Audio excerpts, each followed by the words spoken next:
Hi, welcome to my designer class. My name is Mercy and I'm an independent Stampin' Up! Demonstrator. In today's tutorial, I'm going to be talking about how to set up your ink pads. So the first thing I like to do is apply the stickers. So here is my brand new Pacific Point. I just got this, and when you order your stamp pad, please always remember, go ahead, just order your re-inker. And it really helps to have the coordinating paper pack. So what I do with the paper pack is I keep the paper in here, and I will get to the ink pads yet. I'm digressing a little here. And I just slit the top like that with my paper, and then I just use it from here and put it back in, and then I store it in a container all together on its side. So this isn't a perfect system, but it works for me, and I am not wasting little scraps. Okay, all right, so to the ink pads. Of course, just open it up any old way. That part, there's no special trick there. Throw out your, and now here are the stickers. So when you're applying the stickers, there are like 3 layers here. You just want to get that top layer, pull it out, and then let it go back down. So here, you just line it up here. And you can, if you mess up with this part, you can redo it. So like that would be a good example of not a good job. And this, there's a little bump here, and that is pretty much your center. So of course this is a little harder on camera, but you definitely want to take your time here, because you maybe not that much time, but you know. All right, so there I have it. Then I take off another sticker, the next one over, and this is completely optional, of course. I like to actually go ahead and put this on the back. I'm not sure which language this is in, but it's actually somewhat similar enough that you can kind of recognize it, and certainly the color itself. So the final sticker we want to take off would be this end one. Now this is where you open up your stamp pad. I'll set that aside. And you just open it like a compact. Now I turn this around, and I gently try to line this up and hold it down right here when you're pretty satisfied, and then slide your finger. Now if you want, you can also use the spatula end to just make sure you get it in right. And this could also help you guide it in. So I'm reasonably happy with that. The other thing I wanted to talk about is they're really tight, these new ones. So what I did is I purchased some candles, some birthday candles, and I keep them in a package here. And what I do is I run my candle inside the track. So here we go. I run it in and get it really a good job. These candles are kind of fragile, but you know, whatever. And then I blow it, just so that I get any loose wax. And then I practice. I slide, and it goes so much better. So that is a great way to deal with that tightness. Now, you can get ink on yourself. You do have to be kind of careful. So hold on to this well. This is what I refer to as a well. And make sure you click it here, it clicks shut. Some of these new ones, they also tend to they stay ajar a little bit if you're not careful. All right, so next thing, the re-inker. When you have a whole bunch of these like this, you see a bunch of white caps, and that isn't exactly useful. So here is my punch. What I want to do here is get 2 layers. So not just that first upper layer that I was showing earlier, but 2 layers. And I want to get in here. I got to get this the right direction. And I'm going to punch out a circle. So it always kind of gets stuck in there because it is a sticker. So you want to, you kind of have to fish it out. If I can do this. Okay, I got it. Ooh. It's kind of the trickiest part. Now it has 2 layers, and this does have some adhesive, so I keep that on because if you put the clear label on, you can't really, it gets very faint, the color. So at this point, Stampin' Up! Recommends that you remove this so that it doesn't slide as easily and they stack better. So I will go ahead, take that off, and it does kind of tear like that. So you do want to be careful. It's nice to get a nice clean finish.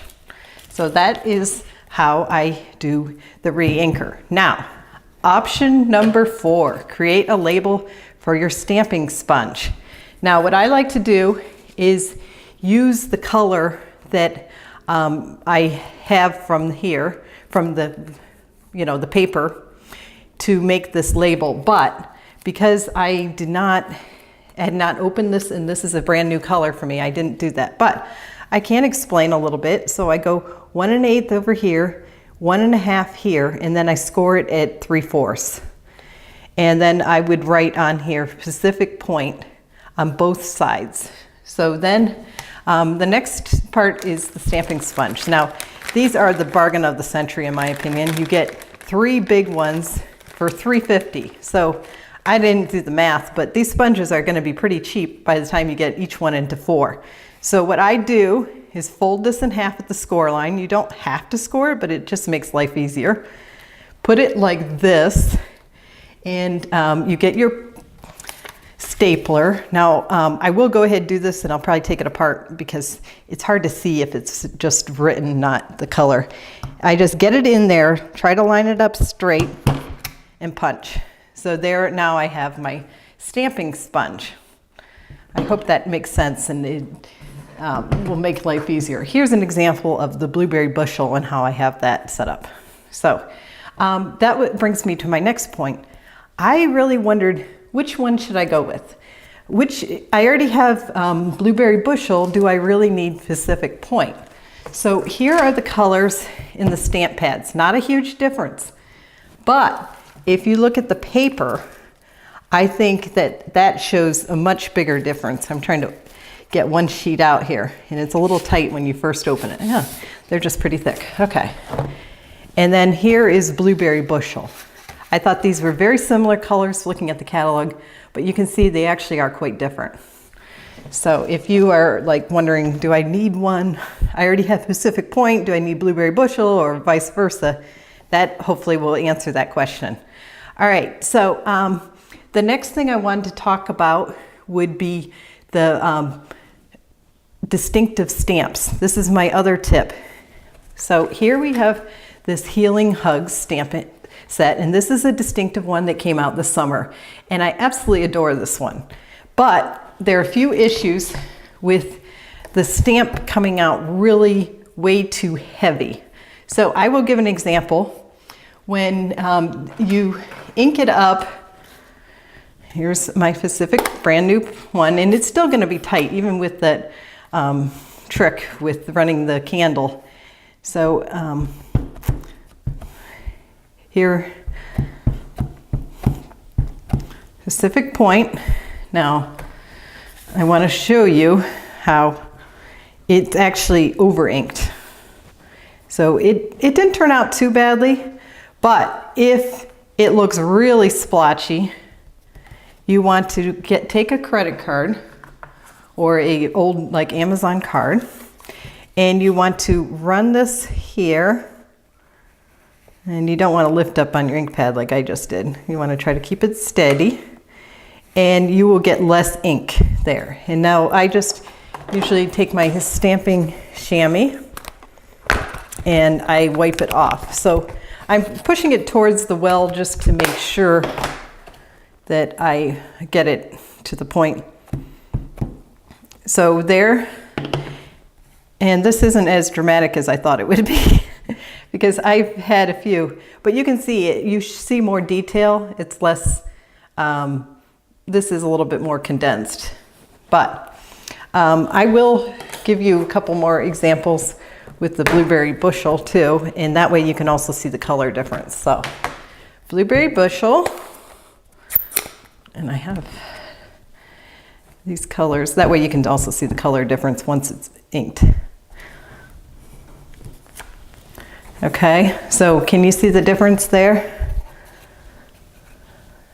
Again, if you do have it too thick, just use the card. The ink, if you have it like, some of them looked all like a mess sometimes. This one isn't as bad as I feared. With the brand new ink pad, sometimes there is an issue.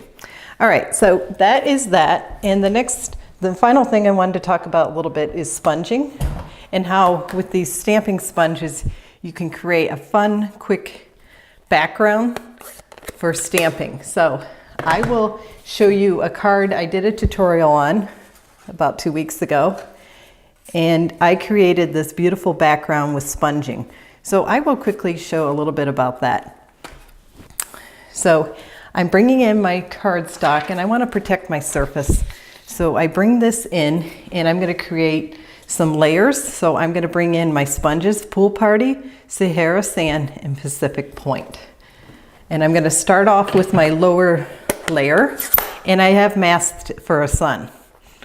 So so this is going to be my beach. I hope I don't get ink on here. And I'm not going to spend a lot of time on this, but I do want to show you how quick and easy creating a sponge background, and you don't have to be super careful or anything if you are kind of just going for an easy look, if you will.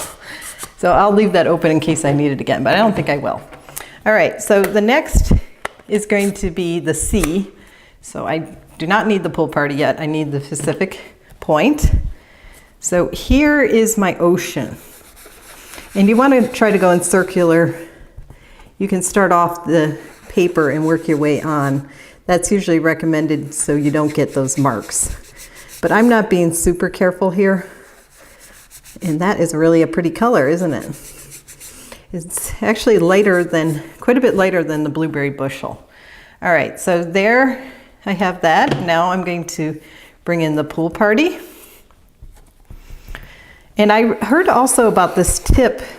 If you're having problems with the new cling stamps for getting them on and off, make sure, first of all, you just go ahead and take them off right away. And then the next thing is either use your fingernails or your take-a-pick tool to get them off the blocks, because otherwise you can tear it. So this is the take-a-pick. I just get under a stamp. This doesn't have the cling, but for example, I would like slide it under and then lift it up just to make sure you don't tear it. And then I heard about this fantastic tip, which I will talk about now.